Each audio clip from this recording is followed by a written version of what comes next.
Why did the United States attack Libya, Iraq, Afghanistan, and Yemen? Why are U.S. operatives helping to destabilize Syria? And why is the United States government so intent on taking down Iran, in spite of the fact that Iran has not attacked any country since 1798? And what's next? What are we headed for? When you look at the current trajectory that we're on, it doesn't make any sense at all if you evaluate it based on what we're taught in school. And it doesn't make any sense if you base your worldview on the propaganda that the mainstream media tries to pass off as news. But it makes perfect sense once you know the real motives of the powers that be. In order to understand those motives, we first have to take a look at history. In 1945, the Bretton Woods Agreement established the dollar as the world reserve currency, which meant that international commodities were priced in dollars. The agreement, which gave the United States a distinct financial advantage, was made under the condition that those dollars would remain redeemable for gold at a consistent rate of $35 per ounce. The United States promised not to print very much money, but this was on the honor system, because the Federal Reserve refused to allow any audits or supervision of its printing presses. In the years leading up to 1970, expenditures in the Vietnam War made it clear to many countries that the U.S. was printing far more money than it had in gold. And in response, they began to ask for their gold back. This, of course, set off a rapid decline in the value of the dollar. The situation climaxed in 1971 when France attempted to withdraw its gold and Nixon refused. On August 15th, he made the following announcement. I have directed the Secretary of the Treasury to take the action necessary to defend the dollar against the speculators. I have directed Secretary Connally to suspend temporarily the convertibility of the dollar into gold or other reserve assets, except in amounts and conditions determined to be in the interest of monetary stability and in the best interest of the United States. This was obviously not a temporary suspension, as he claimed, but rather a permanent default. And for the rest of the world who had entrusted the United States with their gold, it was outright theft. In 1973, President Nixon asked King Faisal of Saudi Arabia to accept only U.S. dollars as payment for oil and to invest any excess profits in U.S. Treasury bonds, notes, and bills. In return, Nixon offered military protection for Saudi oil fields. The same offer was extended to each of the world's key oil-producing countries, and by 1975, every member of OPEC had agreed to only sell their oil in U.S. dollars. The act of moving the dollar off of gold and tying it to foreign oil instantly forced every oil-importing country in the world to start maintaining a constant supply of Federal Reserve paper. And in order to get that paper, they would have to send real physical goods to America. This was the birth of the petrodollar. Paper went out, everything America needed came in, and the United States got very, very rich as a result. It was the largest financial con in recorded history.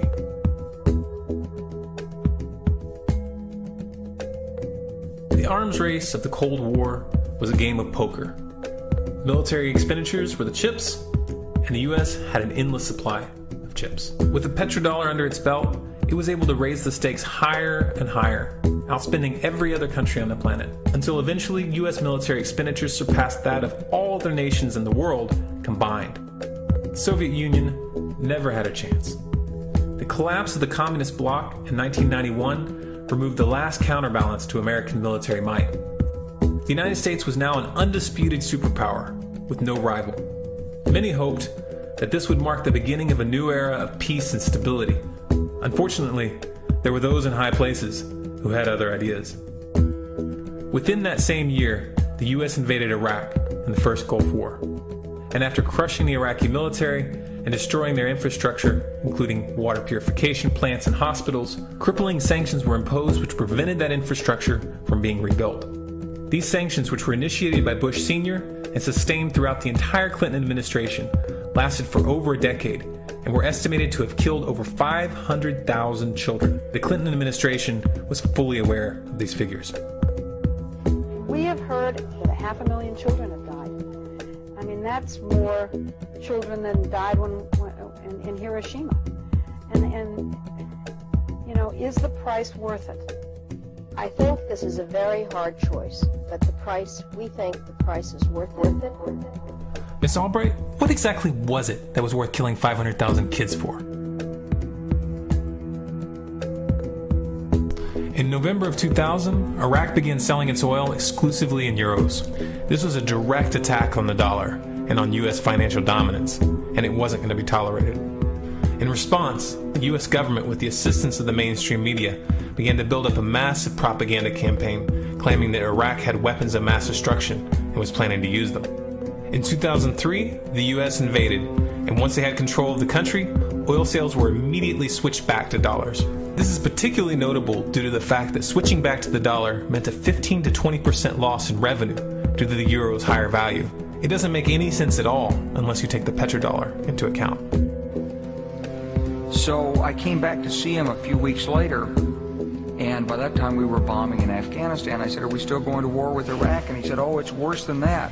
He said, he reached over on his desk, he picked up a piece of paper, he said, I just got this down from upstairs, meaning the Secretary of Defense's office today, and he said, "This is a memo that describes how we're going to take out 7 countries in 5 years, starting with Iraq and then Syria, Lebanon, Libya, Somalia, Sudan, and finishing off Iran. Let's take a look at the events of the past decade and see if you see a pattern. In Libya, Gaddafi was in the process of organizing a bloc of African countries to create a gold-based currency called the dinar, which they intended to use to replace the dollar in that region. U.S. and NATO forces helped destabilize and topple the Libyan government in 2011, and after taking control of the region, U.S. armed rebels executed Gaddafi in cold blood and immediately set up the Libyan Central Bank. Iran has been actively campaigning to pull oil sales off of the dollar for some time now, and it has recently secured agreements to begin trading its oil in exchange for gold. In response, the U.S. government, with mainstream media assistance, has been attempting to build international support for military strikes on the pretext of preventing Iran from building a nuclear weapon. In the meantime, they established sanctions which U.S. officials openly admit are aimed at causing a collapse of the Iranian economy. Syria is Iran's closest ally, and they are bound by mutual defense agreements. The country is currently in the process of being destabilized with covert assistance from NATO, and though Russia and China have warned the United States not to get involved, the White House has made statements within the past month indicating that they are considering military intervention. It should be clear that military intervention in Syria and Iran isn't being considered. It's a foregone conclusion, just as it was in Iraq and Libya. The U.S. is actively working to create the context which gives them the diplomatic cover to do what they already have planned.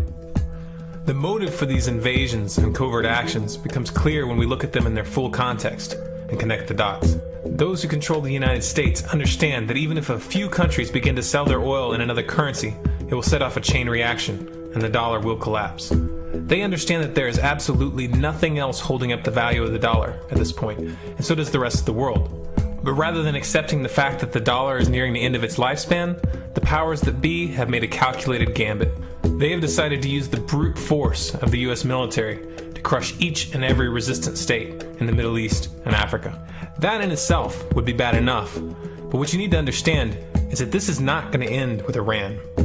China and Russia have stated publicly, and on no uncertain terms, that they will not tolerate an attack on Iran or Syria. Iran is one of their key allies, one of the last independent oil producers in the region, and they understand that if Iran falls, then they will have no way to escape the dollar without going to war. And yet the United States is pushing forward in spite of the warnings. What we are witnessing here is a trajectory that leads straight to the unthinkable. It's a trajectory that was mapped out years ago in full awareness of the human consequences. But who was it that put us on this course? What kind of psychopath is willing to intentionally set off a global conflict that will lead to millions of deaths just to protect the value of a paper currency? It obviously isn't the president. The decision to invade Libya, Syria, and Iran was made long before Obama had risen to the national spotlight. And yet, he's carrying out his duty just like the puppets that preceded him. So who is it that pulls the strings? Often the best answer to questions like this are found by asking another question. Qui bono? Who benefits? Obviously, those who have the power to print the dollar out of thin air have the most to lose if the dollar were to fall. And since 1913, that power has been held by the Federal Reserve. The Federal Reserve is a private entity owned by a conglomerate of the most powerful banks in the world. And the men who control those banks are the ones who pull the strings.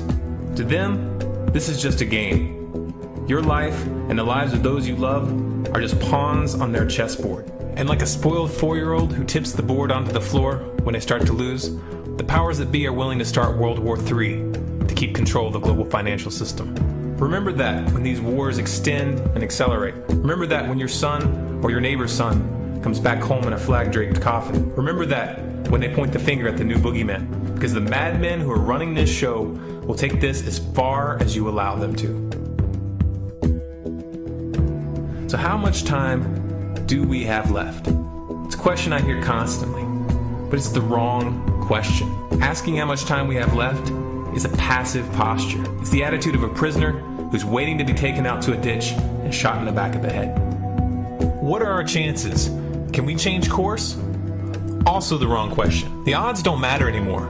If you understand what we're facing, then you have a moral responsibility to do everything in your power to alter the course that we're on, regardless of the odds. It's only when you stop basing your involvement on the chances of success that success actually becomes possible. To strip the ill-begotten power from the financial elites and to bring these criminal cartels to justice will require nothing less than a revolution. The government is not going to save us. The government is completely infiltrated and corrupt to the core.